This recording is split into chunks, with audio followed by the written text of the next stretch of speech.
Good morning, I'm Craig DeGrelli. It's Friday, May 16th, 2025, and these are your unbiased updates. The final day of Middle East diplomacy. President Trump visits Abu Dhabi. He also talks about the plane that Qatar is gifting him, and if the future Air Force One really is coming.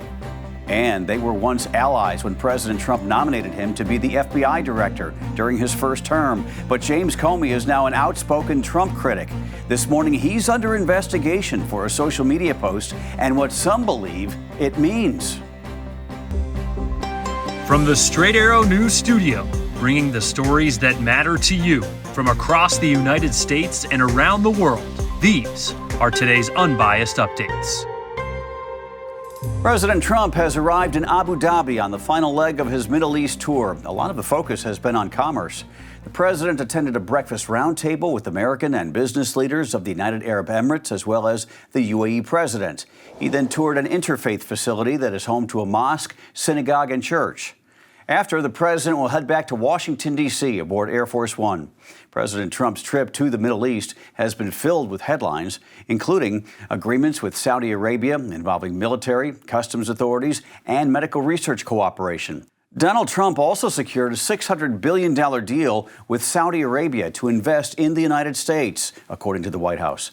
President Trump also struck a deal with the United Arab Emirates worth about $1.5 billion in new weapons going to the UAE.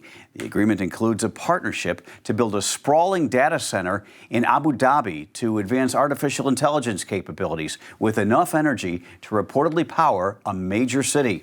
The president also announced he would lift sanctions on Syria this week, meeting with new Syrian President Ahmed al-Sharaa. The U.S. is now looking to normalize relations with Syria. The trip was also marked by a bit of controversy as President Trump defended his acceptance of a plane from the Qatari royal family that he intends to use as Air Force One. He says the current plane is 42 years old, but new ones are coming. The Department of Homeland Security and Secret Service have launched an investigation into a social media post from former FBI Director James Comey. The probe comes after several U.S. officials interpreted his now deleted Instagram post as calling for the assassination of President Trump. Comey shared a picture of what he said was a shell formation on a beach. The shells formed the numbers 8647. Republicans and Trump allies quickly condemned the post as targeting Donald Trump, the 47th president. According to a dictionary definition, 86 can mean get rid of. Homeland Security Secretary Kristi Noem posted on X, disgraced former FBI Director James Comey just called for the assassination of President Trump. DHS and Secret Service is investigating and will respond appropriately.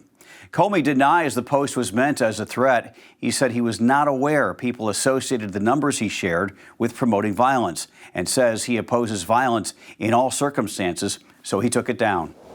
The U.S. military confirms a military parade now planned for next month in Washington, D.C. could cost up to $45 million. The parade is to celebrate the Army's 250th anniversary, which happens to coincide with President Trump's 79th birthday. The parade, set for June 14th, will feature more than 6,000 soldiers and 50 military aircraft, as well as 150 military vehicles.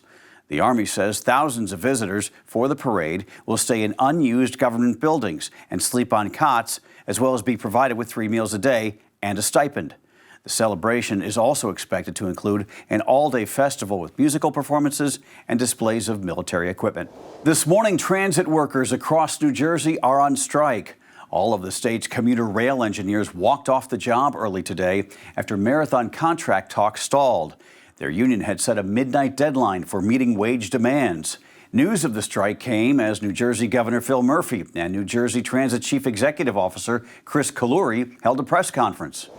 We just received an email from NJT locomotive engineers who have just announced they are on strike. So what is your reaction to that? Not shocked. We were hoping for the best.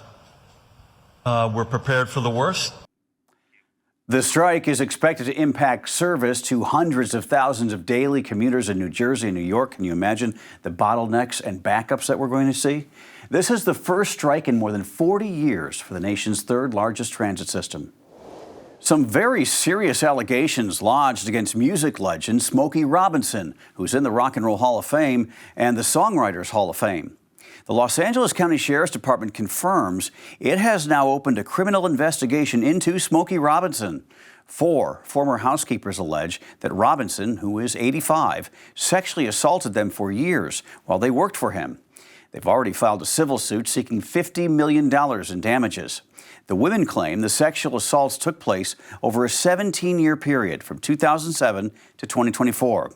They allege that Robinson would wait until he was alone in the house with them, then sexually assault and rape them. One woman claims it happened at least 20 times. Another said she was the victim about 24 times from 2014 until 2020.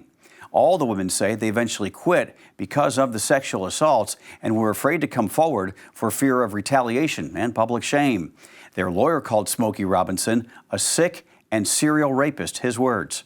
Robinson's lawyer says the entertainer did nothing wrong, and this is a desperate attempt to sway public opinion and turn the matter into a media circus. Smokey Robinson's wife of 23 years is accused in the civil suit of having full knowledge of the sexual misconduct and failing to take appropriate action. Finally this morning, this is a great story. A baby born with a rare and deadly genetic disease is alive and thriving after receiving an experimental gene editing treatment designed just for him.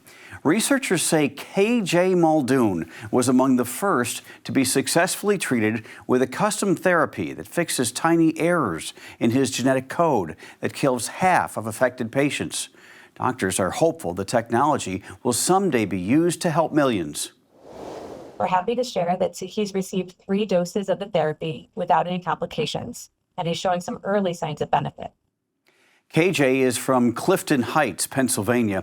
He was diagnosed shortly after being born with a severe CPS1 deficiency. Those infants lack a critical enzyme that helps filter ammonia from the body, which can build up in their blood and become toxic. Some tiny sufferers require a liver transplant. KJ's parents feared they could lose him.